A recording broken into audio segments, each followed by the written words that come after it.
We're back with another Q&A. Hi, guys. What's up? Go Eagles. Go Eagles. I don't really like the Eagles.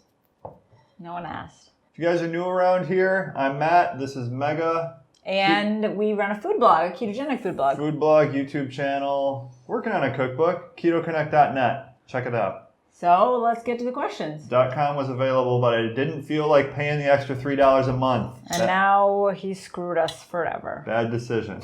Rapid fire. It's not really that rapid though, but like 8 questions maybe. Yeah. So Jessica asks, I drink a cup of iced espresso pretty much daily. What's a good keto-friendly syrup to add to my espresso to cut the edge or the bitterness? She just found out that the white mocha pump she was using had 11 carbs per pump. Bummer. That's tough to see, right? It is. There's a lot of good options though. Yeah. So the first thing that comes to mind is just liquid stevia drops. That's what I use mostly. That's what I also use. We always have that in the house. And they also have flavored ones. So they have like vanilla. They have like French. We've had vanilla before. I think it's decent. Yeah. So there's... We'll link these below. Yeah. It's the very concentrated stevia drops. Yeah. There's the sugar-free, like the pumps you're talking about, they make sugar-free versions of those you can buy. Pretty expensive. They're like $6 per... What brand? Like Torani or So, yeah, the thing with Torani, though, Kirkland. is so it depends on how open you are in terms of ingredients. They make sugar-free ones, but Torani has sucralose and acesulfame. So, like, what's in soda. Yeah. So, if you're fine with that, then, yeah, Torani is a great brand. They're a little pricey, though, like you said.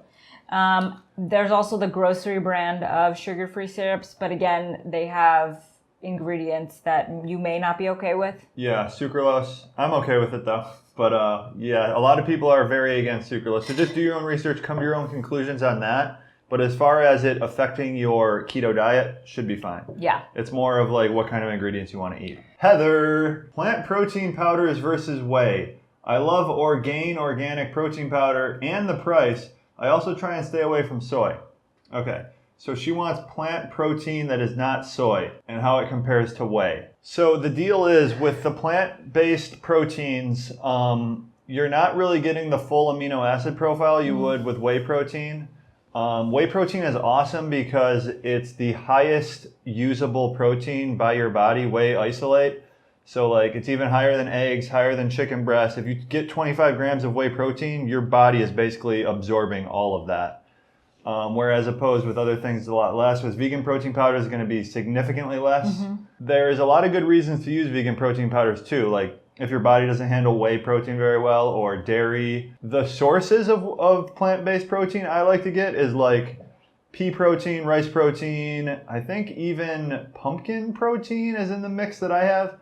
There's a lot of weird sources for plant-based protein. Hemp protein is great. Yeah, there's a lot of reasons to use plant-based proteins versus whey, but if just like putting on muscle and actually getting your protein in is your number one goal, whey protein is the best. Sandra asks, is it okay to eat low-carb tortillas? They do have preservatives. Does just the fact make them off limits on keto? Does just that fact that they have preservatives make them off limit? No. Not at all. Depends who you talk to. Yeah. So Matt and I follow the philosophy of if it fits your macros. We don't incorporate low-carb tortillas, but that's just a personal choice. But a lot of people do, and it worked for them. If you start incorporating them and don't see any issues with eating them on a regular basis or whenever you eat them, then by all means, enjoy them. I agree. A lot of the questions are like this. It's asking, will it put me in ketosis? Yes. Is it something you want to be consuming? It's up to you. It might have wheat, it might have preservatives, things like that. Like anything that fits my macros, I'm basically comfortable eating.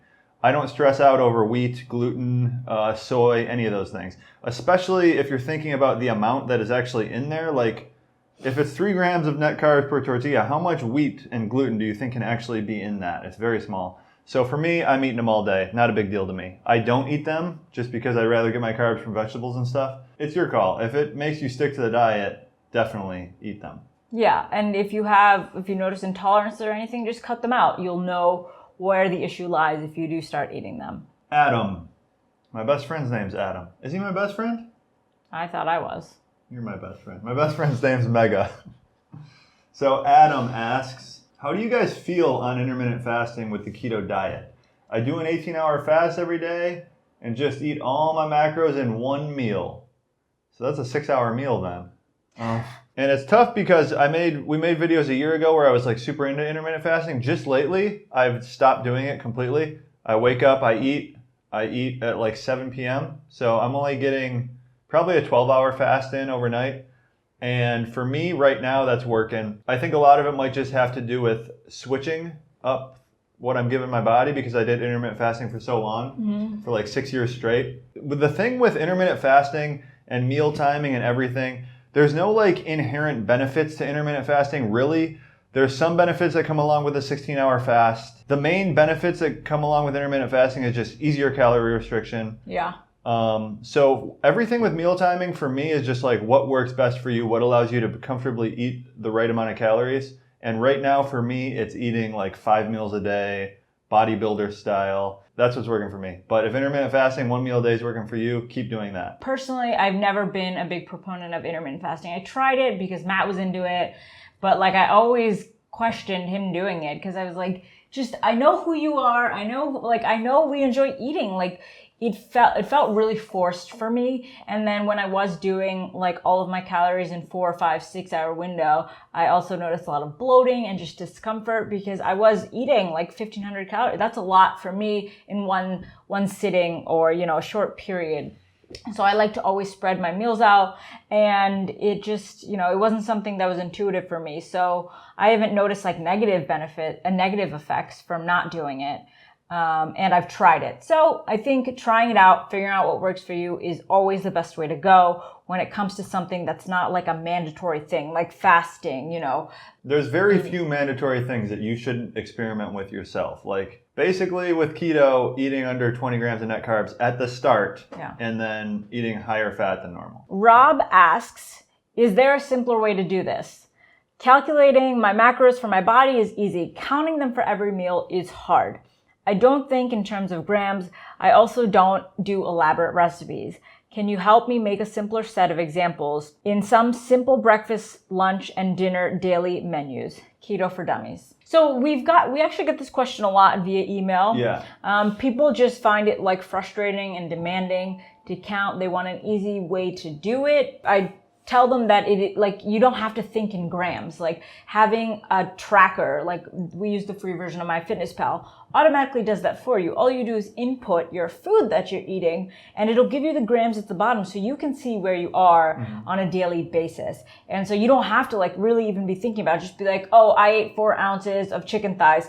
Plug that in, and it'll tell you how many grams of protein that is. What you can do is track for, let's say, 5 days hardcore tracking, right? Track every single thing you eat just to kind of figure out like how many calories am I eating a day? What does my macro breakdown look like? Am I close? Am I doing kind of what I should be doing? You'll notice over those 5 days, you start getting more towards what you should be doing. And then once you hit a good day of keto eating, you can just continually repeat that or do small variations off of that. Right. Where you don't have to be calculating everything in MyFitnessPal. You can just like, I'm gonna eat the same thing today as I did yesterday, but instead of having almonds, I'll have an avocado. Something like that. You can just make small substitutions where the macros are still pretty much the same. But I mean, if you really don't know much about nutrition and what's in your food, like what are the macros of an avocado, you gotta learn that stuff at some point. Over time, you'll learn it. I mean, you don't have to learn it, but you can look it up and you'll remember it. Yeah. So if he doesn't want to look it up and he also doesn't know, you're going to have to do one of those two things. Right. So I also always add the point that, it's really difficult and it can be frustrating at first, but it'll become intuitive, 1. And 2, if you really have goals and you care about what you're doing, you'll just put the time in to track. You can do it the night before, be like, I'm going to make sure I eat this tomorrow, and I'll take a half an hour right now and put it in my tracker because I have that time. Exactly. You just have to make the time and put in the effort. Courtney asks, my significant other had a question about Matt's use of 10 grams dextrose before workouts. Do you include those in your daily carb allowance for the day? So in some of our videos, we do this. It's not something I do all the time. I kind of just need-based, I would say. Like if I'm feeling low energy, feeling like I really want to get a good workout in, I'll take 10 grams of dextrose pre-workout. and I do count those in my daily carbs. But on those days, I'm not going to be under 20 net carbs. I'm usually going to be closer to like 35 net carbs. For that reason, I would definitely say this is not a weight loss tactic. This is a muscle building and like increased performance tactic. Right. I wouldn't do this while adapting to keto. Like first 2 months, this should not be something you're considering doing. Get adapted to keto, get your body using fat efficiently for fuel, then start messing around with things like this, especially if you're at your goal weight or close to your goal weight or looking to build muscle. Yeah, it depends on your goals altogether. Counting your macros, count everything. Yeah. Everything counts. Always, except those couple spoons of peanut butter. Yes. At the end of the day, they don't count. Lindsay asks, is it okay to come in below your daily carb count, like only 10 to 15 instead of 20 to 25? Thanks, and I've really learned a lot from you too. Thanks, Lindsay. So absolutely, it's always okay to okay, so it depends on your goals. Is your goal weight loss?